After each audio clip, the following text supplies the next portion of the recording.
A gente, inicialmente, se preocupou muito na chegada aqui com a nossa capacidade de investimento. Um Estado possante, um Estado poderoso, um Estado rico, um Estado que tem um orçamento potente, mas que tinha baixa capacidade de investimento, um Estado que investia pouco, e porque havia arestas, havia mato alto. Então, como é que a gente vai aparar esse mato? Nós criamos um programa, que é o nosso São Paulo na direção certa, basicamente um programa fiscal para criar a condição para que a gente pudesse investir.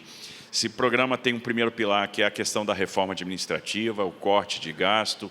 A gente fez uma redução de cargos comissionados, diminuímos os cargos em 20%, reestruturamos carreiras, diminuímos o custeio das áreas. Com a nossa competente Procuradoria-Geral do Estado, foi criado um programa de transação tributária, que a gente precisava fazer a gestão de dívida ativa. Imagina, a gente com um estoque enorme de dívida ativa, que é aquele negócio que você põe na prateleira e não serve para nada. Ora, vamos mobilizar esse dinheiro, vamos tangibilizar isso, vamos tornar isso líquido. E aí vieram os programas de transação nas suas várias rodadas, para que a gente pudesse trazer esse recurso para cá e também dar fôlego para as empresas, porque a gente ficava discutindo tese tributária e aquele dinheiro parado.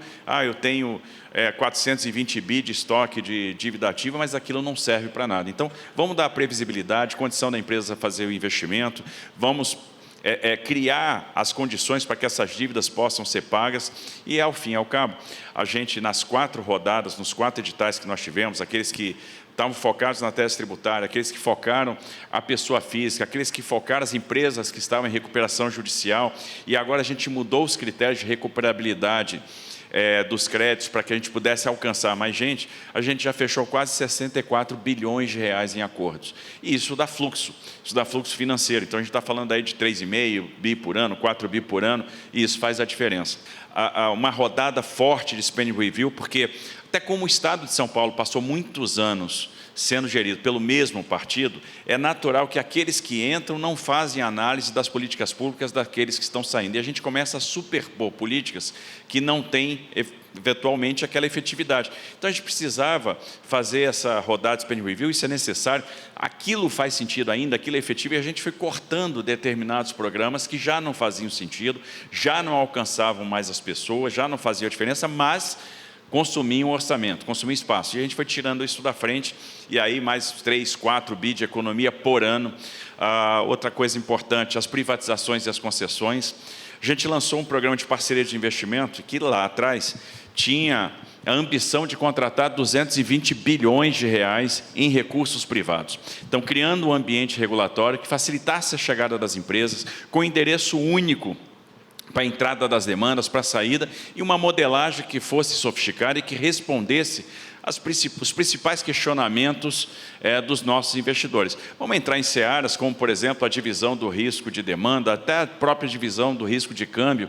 Ora, a gente pode mitigar risco de câmbio dentro de um contrato de concessão? Pode. Qual é o mecanismo que nós vamos usar para isso? Então, a gente desenvolveu o mecanismo para a mitigação desses riscos, e o fato é que a gente até agora já contratou quase 380 bilhões de reais de investimento. Então, a gente superou aquela meta que nós tínhamos, a gente conseguiu ser muito mais ousado.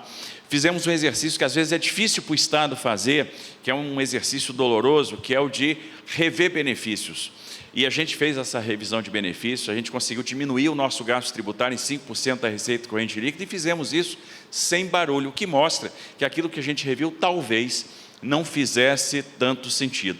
E por que isso foi importante? Que agora a gente consegue investir 11%, 14% da receita corrente líquida, e isso é fundamental. Mesmo com o cenário que nós temos para o ano que vem, e a gente está adotando uma postura de cautela, a gente vai investir mais de 30 bilhões de reais de recursos do Estado, fora aquilo que a gente está capturando com a iniciativa privada, e a gente vai ter, então, aí 11% da receita corrente líquida no nosso orçamento de investimento de 2026.